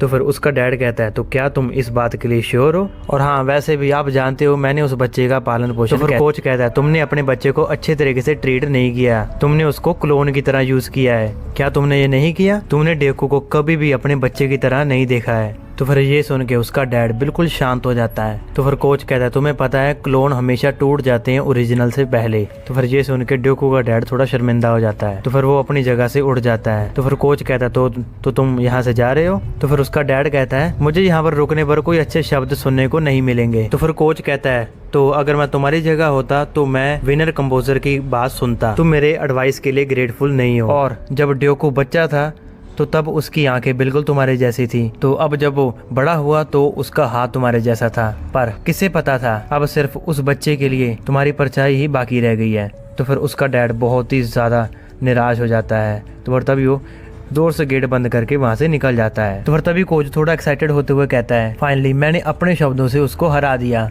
यही है प्राप्ति उसके मास्टर और उसके चैंपियन स्टूडेंट की। तो फिर तभी कोई वहाँ पे आ जाता है। तो फिर वो कोच को कहता है हेलो। तो फिर कोच उसे देखता है, वो अपने मन में कहीं ना कहीं सोच रहा था कि ये कौन है। तो फिर वो बंदा कहता है मैंने सुना है यहाँ पर बॉक्सिंग चैंपियन तैयार किए जाते हैं। तो फिर तभी कोच अपने मन में सोचने लग जाता है वाह क्या बात है, हमें नए मेंबर भी मिलने लगे हैं, क्या ये स्पोर्ट बॉक्सिंग विनिंग का नतीजा है? तो फिर कोच थोड़ा खांसते हुए कहता है तुम सही हो, तुम बिल्कुल सही जगह पर आए हो, यही वो जगह है जहाँ पे स्पोर्ट्स बॉक्सिंग चैंपियन बनाए जाते हैं। तो फिर तभी वो बंदा हमारे एमएससी की फोटो देख के कहता है अच्छा तो ये बंदा था जिसने ड्योकू को हराया है। तो फिर कोच कहता है हाँ यही है वो चैंपियन। तो फिर वो बंदा कहता है ये देखा देखा लग रहा है, कौन है ये? तो फिर कोच कहता है हाँ यही एमएससी है, दिखने में ये कमज़ोर है पर ये वैसा नहीं है। तो फिर वो बंदा कोच के बिल्कुल पास आ जाता है। तो फिर तभी वो कहता है मेरा एक क्वेश्चन है। तो फिर कोच थोड़ा डरते हुए कहता है क्या? तो फिर वो कहता है क्या एमएससी यहाँ पर है, तो क्या मैं उससे मिल सकता हूँ? तो फिर कोच कहता है अब मेरे हिसाब से वो चला गया, लेकिन तुम उसे सोंगसेओ हाई स्कूल में मिल सकते हो। तो फिर वो बंदा वहाँ से जाते हुए कहता है तुम्हारा धन्यवाद इस जानकारी के लिए। तो फिर कोच कहता है वेल ओके तुम जा रहे हो। तो फिर वो बंदा वहां से चला जाता है। तो फिर इसके बाद सीन शिफ्ट हो जाता है। तो फिर हमें वोंग यू दिखाया जाता है जो कि कह रहा था क्या ये सही है। तो फिर क्यों कहता है ये सच है, मुझे भी इसके बारे में अभी पता चला है। तो फिर दूसरा कहता है ओ कम ऑन, इस बात का क्या सेंस बनता है, वो बेवकूफ ड्यूकू को कैसे हरा सकता है। तो फिर क्यों कहता है मुझे लगता है वो सिर्फ लक की वजह से जीता है। ये बात बिल्कुल सच है कि वो ट्रांसफर होने से पहले एक बेवकूफ और एक लूजर था। तो फिर वोंग यू कहता है हाँ मैं भी यही कह रहा हूँ। तो फिर इसके बाद सीन शिफ्ट हो जाता है। तो फिर हमें क्लासरूम दिखाया जाता है। तो वो टीचर सभी बच्चों को कहता है आई होप कि आपका वीकेंड बहुत ही अच्छा रहा हो, किसी को कोई दिक्कत परेशानी ना हुई हो। तो फिर स्टूडेंट भी कहते हैं यस कि हमें कोई भी दिक्कत नहीं आई, हमारा वीकेंड बहुत अच्छा रहा। तो फिर तभी इतना कह के वहाँ से टीचर निकल जाता है। तो फिर स्टूडेंट आपस में बातें करते रहते हैं। तो फिर तभी हम अपने एमसी को देखते हैं जो कि अपनी बुक्स बैग में डाल रहा था। तो फिर बाहर खड़े हम क्यों को देखते हैं, उसके साथ उसका दोस्त होता है। तो फिर हम देखते हैं वो दोनों हमारे एमसी के ऊपर नजर रखे हुए थे। तो फिर इसके बाद हमें पता चलता है कि वोंग यू ने एक गैंग बुलाई होती है जो कि हमारे एमएससी को पीटने के लिए थी। तो फिर हम वोंग यू को देखते हैं जो कि हंस रहा था। तो फिर इसके बाद हमें किसी के पैर दिखाए जाते हैं। तो फिर हमें पता चलता है वो वही लड़का था जो कि हमारे कोच से मिला था। तो फिर ये अपने मन में सोच रहा था तो अच्छा ये वो जगह है जहाँ पर हमारा एमसी है जो कि कुछ ना कुछ है। तो फिर इसके बाद दोस्तों हमारा 14 चैप्टर खत्म हो चुका है। तो आगे हम देखते हैं दोस्तों क्या होता है। तो दोस्तों इस वीडियो को अभी कभी लाइक कर दीजिए और चैनल को सब्सक्राइब करना मत भूलना।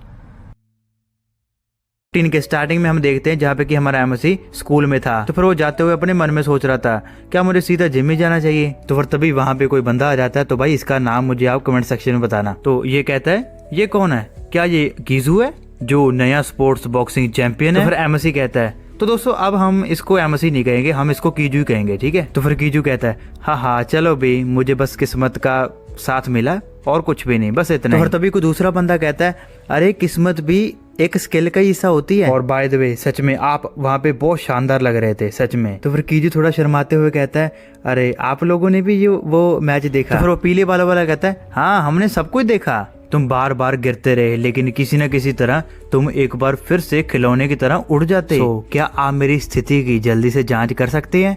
तो फिर कीजू कहता है क्या। तो फिर वो कहता है सच तो ये है कि मैंने हाल ही में बॉक्सिंग सीखना शुरू किया है, आपको बॉक्सिंग करते देखना इतना शानदार था कि मुझे भी इसे आजमाने का मन हुआ। फिर कीजू कहता है तुमने मेरी वजह से बॉक्सिंग शुरू की। फिर दूसरा बंदा कहता है पूछो ही मत, जब से उसने तुम्हें लड़ते हुए देखा है तब से वो सिर्फ बॉक्सिंग के बारे में बात करता रहता है। तो फिर कीजू क्यों का हाथ पकड़ते हुए कहता है तो तब तो आपको समझ में आ ही गया होगा कि बॉक्सिंग को इतना खास क्या बनाता है।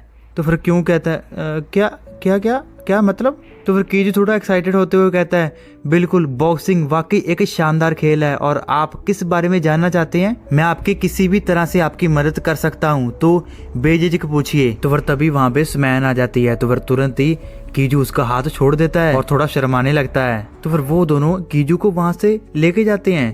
तो फिर स्मैन अपने मन में सोच रही थी ये सब इस तरह का व्यवहार क्यों कर रहे हैं। तो फिर हम देखते हैं स्कूल की छुट्टी हो जाती है जहाँ पे कि सभी स्टूडेंट एक दूसरे को अलविदा कह के वहां से जा रहे होते हैं। तो फिर एक साइड हम वोंग यू को देखते हैं जो कि अपने दोस्तों के साथ एमसी का वेट कर रहा था उसको पीटने के लिए। तो फिर हम देखते हैं क्यों और उसका दोस्त एमसी को उस जगह पर ले आता है। तो फिर वो वोंग यू के साथ इतने सारे बंदों को देख के थोड़ा हैरान हो जाता है। वो कहता है ये क्या हुआ। तो फिर वोंग यू अपनी जगह से खड़ा होते हुए कहता है वेलकम। तो हम कीजू को देखते हैं जिसके तो भाई पसीने छूट रहे थे, वो अंदर ही अंदर थोड़ा डर रहा था। तो फिर वोंग यू धीरे से कीजू के कान में कहता है आपके यहाँ आने से पहले क्या तुम्हें पता है तुम एक लूजर थे। तो फिर ये सुन के हमारा कीजू बहुत ही ज्यादा परेशान हो जाता है। तो फिर दूसरे साथ खड़े बंदे भी उसका मजाक उड़ाने लगते हैं और चेहरा तो देखो इसका। हाँ कभी कभी कुछ यादें ऐसी होती हैं जिनसे आप बस छुटकारा पाना चाहते हैं, लेकिन वे कीचड़ की तरह आपसे चिपकी रहती हैं। कभी कभी वो आपको भयानक नरक में वापस खींच ले जाते हैं। तो फिर कीजू कहता है नहीं मैं बस। तो फिर इतने में वोंग यू एक जोर से उसके मुंह पे एक थप्पड़ मारता है जिसकी वजह से वो नीचे गिर जाता है। तो फिर एक बंदा उसके पास आता हुआ कहता है हाँ हारा हुआ इंसान खुद को कुछ समझता है, देश की हालत सच में खराब हो गई है। तो फिर वो उसको कॉलर से पकड़ते हुए कहता है हे लूजर, तुम्हें लगा कि हमें पता नहीं था। तो फिर तभी कोई कहता है मैं अब हार नहीं मान सकता। तो फिर जैसे ही वो बंदा सामने देखता है तो फिर सामने स्मैन होती है। तो फिर वो कहती है तुम ये सब क्या कर रहे हो। तो फिर वो लड़का कहता है हाँ ये सब क्या हो रहा है। तो फिर अगली पल उसके मुंह पे सीधा एक बैग जाके लगता है तो फिर हम देखते हैं स्मैन ने अपना बैग फेंक के मारा था उस बंदे की तरफ। तो फिर जिसके बाद तो उस लड़के को बहुत ज़्यादा गुस्सा आने लगा, वो कहने लगा डैम इट। तो फिर अगले ही पल स्मैन अपने बॉक्सिंग के अंदाज में आ जाती है और उसको एक पंच मारने के लिए जाती है। तो फिर एक जोरदार उसके मुंह पे सीधा एक पंच मारती है, तो फिर जिसकी वजह से वो पीछे जाके गिरता है। सभी के सभी लोग ये देख के बहुत ज्यादा हैरान हो रहे थे। तो फिर वोंग यू कहता है उफ, अब तो सच में हंगामा मच गया है। तो फिर कीजू थोड़ा हैरान होते हुए कहता है स्मैन। तो फिर स्मैन उसे चिल्लाते हुए कहती है उठो, तुम वहीं पे क्यों बैठे हो। तो फिर कीजू अपनी जगह से उठने लगता है और जाने के लिए तैयार होता है। तो फिर तभी उसके सामने कोई आ जाता है जो कि कहते हैं आपको क्या लगता है आप कहाँ जा रहे हैं, आपको पता है ये बहुत बढ़िया समय है, आइए आज ही आप दोनों का मामला सुलझा लेते हैं। तो फिर स्मैन कहती है अरे हिलोगे नहीं, तुम सचमुच हिलने वाले हो।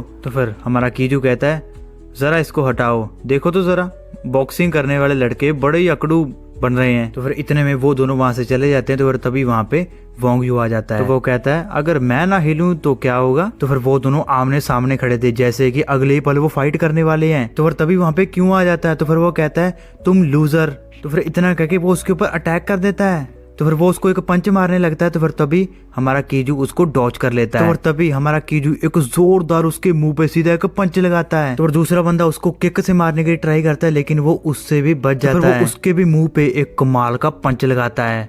तो जिसके बाद तो वो पीछे जाके गिरता है। तो यहाँ पर दोस्तों हमारे कीजू को भी ये विश्वास नहीं हो रहा था कि मैंने ऐसा किया। तो फिर तभी वहाँ पे किसी की आवाज आती है जो कि कहता है सॉरी मैंने आपको बीच में से डिस्टर्ब किया, तो लेकिन मुझे एक क्वेश्चन पूछना था। तो फिर हम देखते हैं वो कोई और नहीं, वो वही बंदा होता है जो कि कीजू को ढूंढने के लिए स्कूल में आया था। तो फिर वो बंदा कहता है क्या आप कीजू को जानते हो। वहाँ पे सभी लोग उसको देख के थोड़ा हैरान हो गए थे, आखिर ये कौन है बंदा। तो फिर ये पीले बालों वाला बंदा कहता है डैम, अब तो हर तरह के अजीबो गरीब लोग सामने आने लगे। तो जिसके बाद तो उस बंदे को थोड़ा गुस्सा आ जाता है। तो फिर वो एक साइड पंच मारता है। तो फिर उसको मारने के बाद ये कहता है अरे वाह ये इलाका तो सच में काफी रोमांचक है। वहाँ पे कोई कहता है आखिर ये बंदा कौन है, ये क्या है। तो फिर वो बंदा कहता है जब कोई आपसे कुछ पूछे आप पहले जवाब दीजिए और फिर अपने काम पर वापस लौट जाइए। तो फिर एक बंदा उसको गाली देते हुए उसके ऊपर अटैक करने की कोशिश करता है लेकिन तभी वोंग यू अपना हाथ आगे कर लेता है और उसको रोक लेता है। तो फिर वोंग यू कहता है तुम किसे ढूंढ रहे हो। तो फिर वो बंदा कहता है कीजू। तो फिर वोंग यू पीछे खड़ा कीजू की तरफ देखने लगता है। तो फिर तभी स्मैन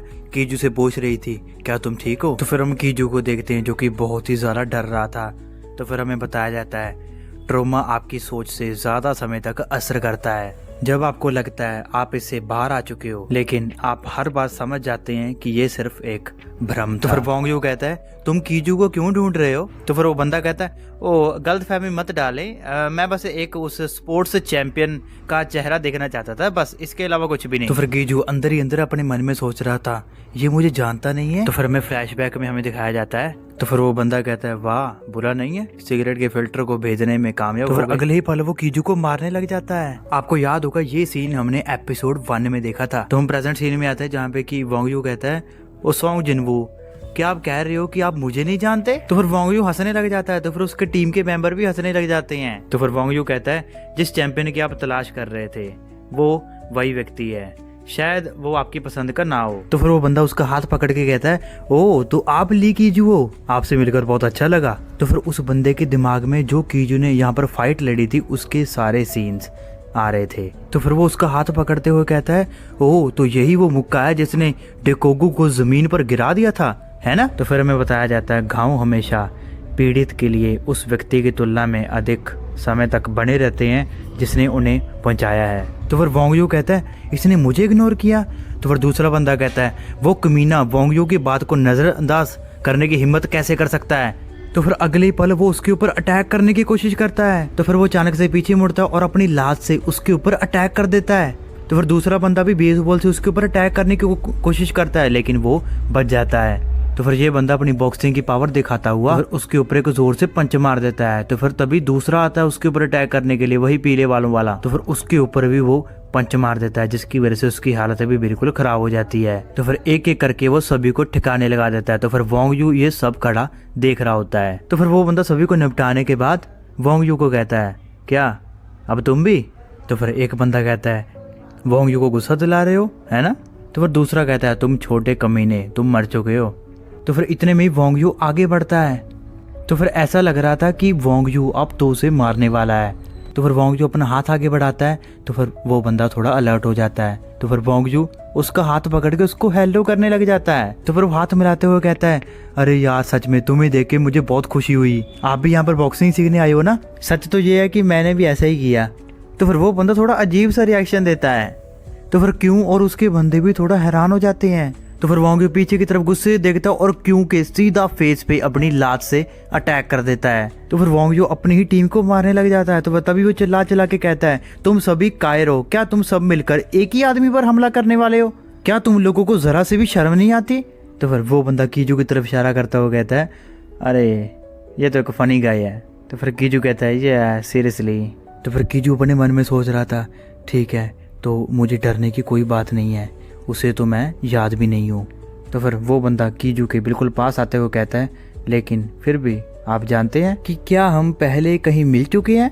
तो फिर इसके बाद सीन शूट होता है। तो फिर हमें कोच दिखाया जाता है। तो हम देखते हैं जिसके सिर पे अभी भी वही भूत सवार था। तो फिर वो थोड़ा एक्साइटेड होते हुए कहता है, चलिए देखते हैं क्या ये जगह बेहतर होगी, शायद इधर या फिर उधर। तो फिर ऐसे करके वो कहीं फोटो को कहीं इधर कर देता है तो कहीं उधर कर देता है। तो फिर वो एक जगह पर उस फोटो को रखते हुए कहता है, हाँ यही है बेस्ट जगह इसको रखने के लिए। खैर अब ब्रांडिंग। तो फिर डिकोगू का बाप वहाँ पे बैठा होता है जो कि कहता है, अरे आजकल तो सब कुछ ब्रांडिंग के बारे में ही है, हमें एक प्रीमियम स्ट्रेटजी की ज़रूरत है। एक्चुअल में ये एक प्रकार का ट्रेड सीक्रेट है। तो फिर कोच कहता है, आजकल हमारे जिम में हर किसी को एंट्री नहीं दी जाती। तो फिर डोकू का डैड कहता है, सचमुच? क्या आपका मतलब है कि आप मेंबर्स को चुन चुन के शामिल करते हो? सुनने में ये काफ़ी अजीब लगता है ना? लेकिन ये वास्तव में काफ़ी काम करता है। हम भी केवल उन्हीं लोगों को लेते हैं जो वास्तव में होनहार दिखते हैं। फिर बाद में ये बात बच्चों के बीच फैल जाती है। तो अगर आपको मौका मिल गया तो क्या आप प्रो बन पाओगे? Premium strategy. तो फिर कोच एक मक्खी को मारने के बाद अपने मन में सोचता है, हाँ जब हमने एक चैंपियन तैयार कर लिया है तो शायद अब हमारी स्ट्रेटजी बदलने का समय आ गया है। तो फिर अगले ही पल गेट खुलता है। तो फिर स्मैन हमें नजर आती है। तो फिर वो कहती है, मैं घर आ गई। तो फिर उसका डैड भी खुश होते हुए कहता है, ओह वेलकम माय गर्ल। तो फिर स्मैन के पीछे ही हम कीजू और उस बंदे को भी देखते हैं जो कि कहता है, आपको दोबारा देखकर अच्छा लगा डायरेक्टर। तो फिर कोच कहता है, तुम वही बच्चे हो ना जो थोड़ी देर पहले मुझसे मिले थे, तो क्या आप साइन अप करने आए हैं? तो फिर वो बंदा हंसते हुए कहता है, हाँ मैं कम से कम प्रवेश परीक्षा देने की कोशिश करना चाहूंगा। तो फिर कीजू अपने मन में सोचने लग जाता है, क्या एंट्रेंस प्रवेश? तो फिर कोच कहता है, ओ एंट्रेंस टेस्ट। तो फिर वो बंदा कीजू पे हाथ रखता हुआ कहता है, हाँ क्योंकि यही वो जिम है ना जिसने एक चैंपियन को जन्म दिया है, मुझे लगा कि यहाँ पर एक एंट्रेंस परीक्षा तो होनी चाहिए। तो फिर कोच हंसते हुए कहता है, हाँ नहीं हमें ऐसी किसी चीज की जरूरत नहीं है। तो फिर कोच को अचानक से वही बातें याद आती हैं, अरे अब तो सब कुछ ब्रांडिंग के बारे में है, premium strategy. Right, premium strategy, हमें ब्रांडिंग की ज़रूरत है। तो फिर इसके बीच वो बंदा कहता है, बिल्कुल नहीं, ये उन जगह में से एक नहीं है जो किसी भी अनजान व्यक्ति को काम पर रख लेती है और सिर्फ पैसे की परवाह करती है। तो फिर कोच अपना हाथ हिलाते हुए कहता है, अरे ये क्या कह रहे हो?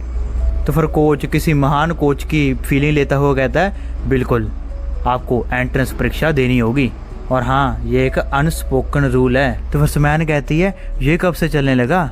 तो फिर कोच उस बंदे के कंधे पे हाथ रखता हुआ कहता है, तो क्या आप हमारे जिम में बॉक्सिंग सीखना चाहते हैं? तो फिर वो बंदा कहता है, जी हाँ, और उस बारे में प्लीज़ मुझे एक स्पैरिंग मैच की अनुमति दें। तो फिर ये सुन के कीजू थोड़ा परेशान हो जाता है। तो फिर स्मैन अपने मन में सोचने लग जाती है, क्या स्पैरिंग वाकई कोई ज़रूरी है? तो फिर कोच कहता है, स्पैरिंग? तो फिर वो कहता है, यस डायरेक्टर। तो फिर वो कीजू के ऊपर अपना हाथ रखते हुए कहता है, मैं चैंपियन ली कीजू के साथ एक राउंड खेलना चाहूँगा। हाँ, तो तुम मुझे कुछ ना कुछ सिखाओगे ना कीजू?